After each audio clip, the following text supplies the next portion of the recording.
ఆంజనేయ స్వామి వారిపై హనుమాన్ చాలీసాతో కూడిన లేజర్ షోతో పాటుగా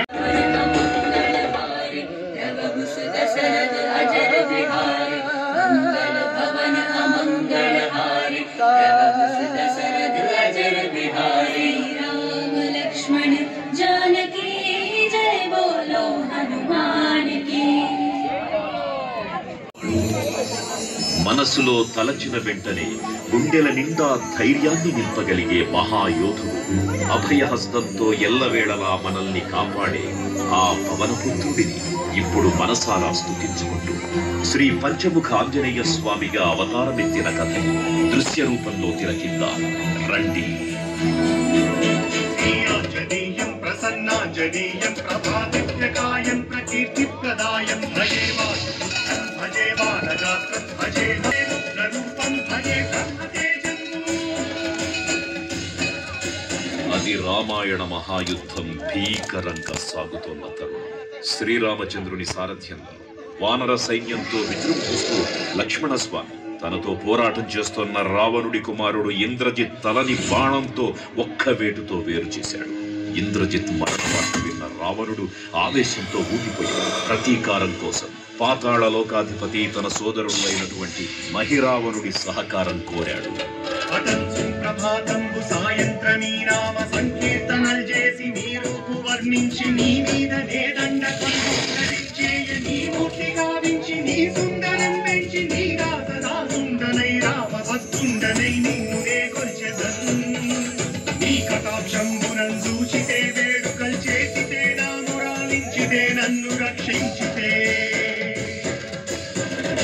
తంత్ర విద్యలో ఆరితేరిన మహిరావణుడి దాడి గురించి విభీషణుడి ద్వారా ముందుగా తెలుసుకున్న హనుమంతుల వారు తన ప్రభువుల విశ్రాంతి మందిరానికి కాపలా ఉండగా ఆ దుష్టుడు లోపలికి ప్రవేశించడానికి పలు ప్రయత్నాలు చేసి చివరికి మాయోపాయంతో విభీషణుడి రూపం ధరించి మందిరంలోకి ప్రవేశిస్తాడు. నిద్రిస్తున్న రామలక్ష్మణులను అపహరించి పాతాళ లోకానికి తీసుకునిపోతాడు. అంజనాదేవి గర్భాన్మయా దేవ నిన్నెంత వారం దయాశాలి వై చూచియుందాతవై తస్కరం నిలిచియుం తొల్లి సుగ్రీవకున్ మంత్రి వై స్వామి కార్యార్థమై ఏగి శ్రీరామ సౌమిత్రులను చూచి వారిని విచారించి సర్వేసు పూజించి యజ్ఞాలు చంపంటు భావించి బాలిని సంపించి కాపుత్త తిలకం కృపా దృష్టి వీక్షించి దుష్కింధకే తెంచి శ్రీరామ కార్యార్థమై లంకకే తెంచియుం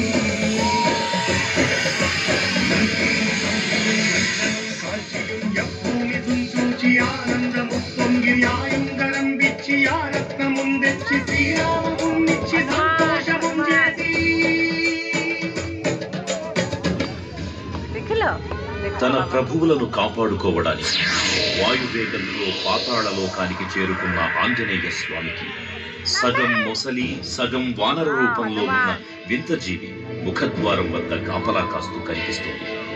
ఆ జీవి మకరధ్వజుడు అనే తన పుత్రుడని మహాసముద్రాన్ని దాటుతుండగా నీటిలో పడ్డ తన వేదవిందు ఒక మొసలి గ్రహించడం వల్ల జన్మించాడని తెలుసుకొని ఆశ్చర్యపోతాడు హనుమంతుల వారు. తన పుత్రుడిని యుద్ధంలో ఓడించి పాతాళ లోకంలోకి ప్రవేశిస్తాడు.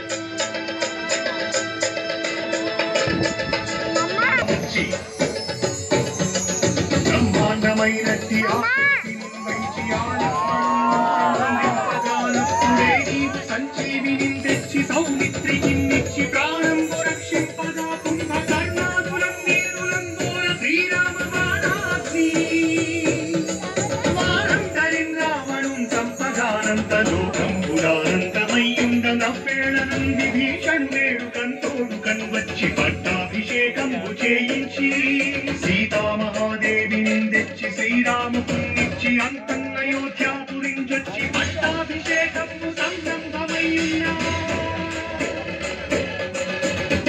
పాతాళ లోకంలో అడుగుపెట్టిన పవనపుత్రుడు మహిరావణ మరియు అహిరావణ సోదరులతో భీకర పోరు. 5 దిక్కులలో ఉన్న 5 దీపాలను ఒకేసారి ఆర్పడం ద్వారా మాత్రమే వారి మరణం సంభవిస్తుందని చెప్పగా అప్పుడు మహాబలి 5 ముఖాల ధారణ చేసి పంచముఖ ఆంజనేయునిగా అవతరించి ఏకకాలంలో 5 దీపాలను ఆర్పివేసి ఆ దుష్ట సోదరులను తుదముట్టిస్తారు. నీకన్న నాకెవ్వరు కూర్మిలేరంచు మన్నించి శ్రీరామ భక్త ప్రశస్తంబుగా నిన్ను సేవించి నీ కీర్తనలు చేసిన పాపములు కాయునే భాగ్యములు కల్గునే సామ్రాజ్యములు కలుగు సంపత్తులు కలుగును వానరాకార యోగమందార యోగీర యోగీర యోగీర నీవే సమస్తం బ్రహ్మ మంత్రము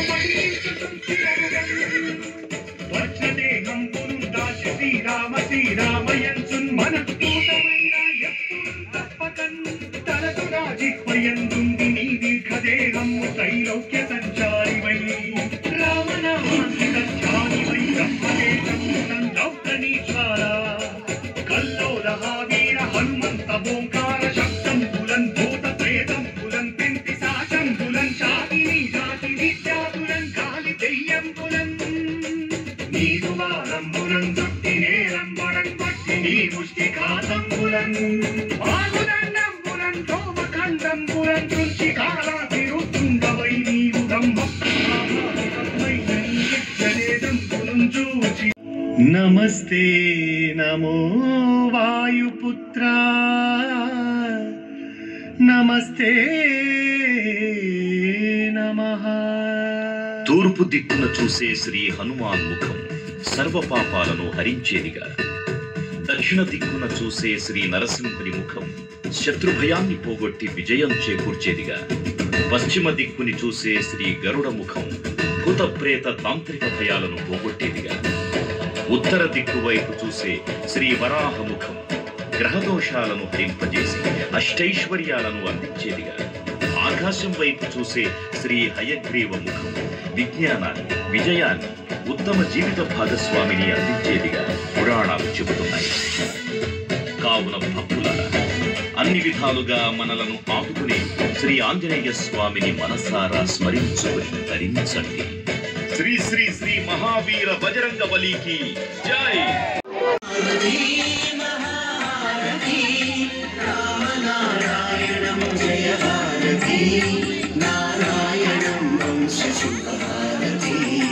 కనక వర్షిత కీల కర్పూర కాంతితో